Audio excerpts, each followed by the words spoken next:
Hello बच्चों, so let's read this question. So the question says, what are the various routes by which the transmission of the human immunodeficiency virus takes place? हमें basically इस question में वो different ways बताने हैं या वो different roots बताने हैं जिनके थ्रू ट्रांसमिशन हो जाता है HIV वायरस का. That stands for the human immunodeficiency virus and that can cause the AIDS. तो अगर हम इसका एक ओवरव्यू या फिर एक ब्रॉड टर्म की बात करें तो हम बोल सकते हैं कि ब्लड फ्लूइड कॉन्टैक्ट के थ्रू हो सकता है.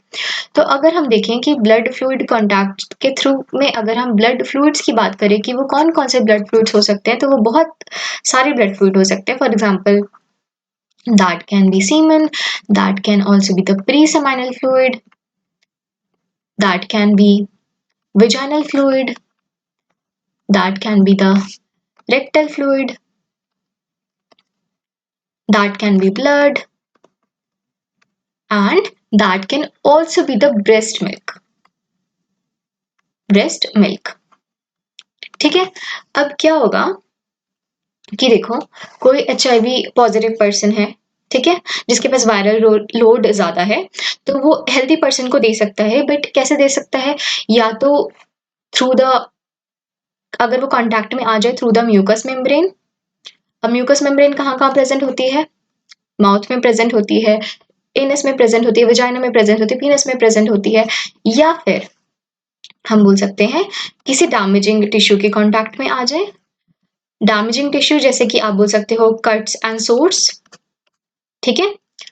या फिर हम बोल सकते हैं कि वो आ जाए डायरेक्टली ब्लड स्ट्रीम में, डायरेक्टली ब्लड स्ट्रीम में. अब ये कैसे हो सकता है? Through the needle, syringes. तो देखो, अगर हम, अब हमने ये सारे पॉइंट्स पढ़ लिए हैं, अब हम वो रूट्स देखेंगे. तो देखो, पहला हम लिख सकते हैं through the sexual route during the unprotected sex, या फिर हम बोल सकते हैं if that person is having the multiple sexual partners. Second route हम बोल सकते हैं पार एंटेरल रूट. देखो, पार एंटेरल रूट में क्या आएगा?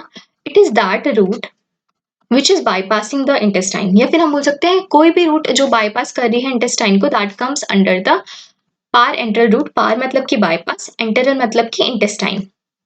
तो इसमें क्या आ सकता है?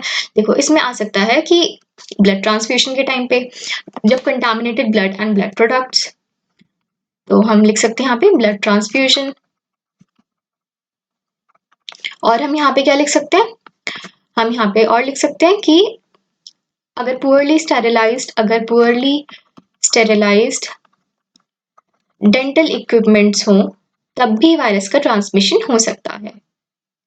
इंस्ट्रूमेंट्स. इसके अलावा हम और क्या लिख सकते हैं? टैटूइंग के टाइम. देखो, हमें पता है कि टैटूइंग के टाइम मेजरली क्या यूज होती है? नीडल्स यूज करते हैं वो, है ना. तो अब हो सकता है कि वो नीडल्स ही कंटामिनेटेड हो. यू नेवर नो, वो नीडल्स भी कंटामिनेटेड हो सकती हैं. सो ये था हमारा पार एंटेरल रूट. इसके अलावा एक बहुत ही important route, that is the transplacental route. Transplacental का मतलब है across the placenta. That trans मतलब है अक्रॉस, प्लासेंटल मतलब कि placenta, that means across the placenta. अब हम बोल सकते हैं कि कोई HIV पॉजिटिव मदर है, ठीक है, HIV पॉजिटिव मदर है,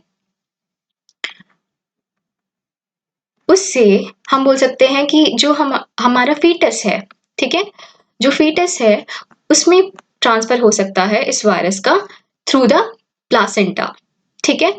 इसके अलावा हम एक और चीज बोल सकते हैं कि देखो, हमने यहाँ पे क्या पढ़ा था कि ब्रेस्ट मिल्क के थ्रू भी हो सकता है ट्रांसमिशन. तो basically it is not suggested कि जो HIV पॉजिटिव मदर हैं वो अपने इन्फेंट को ब्रेस्ट फीड करें, ठीक है, क्योंकि उससे भी काफी ज्यादा चांसेस बढ़ जाते हैं कि वायरस का ट्रांसमिशन होने के लिए. So these are the 3 routes जो आप लिख सकते हैं: sexual route, parenteral route and the transplacental route. So I hope you understood it well and all the best.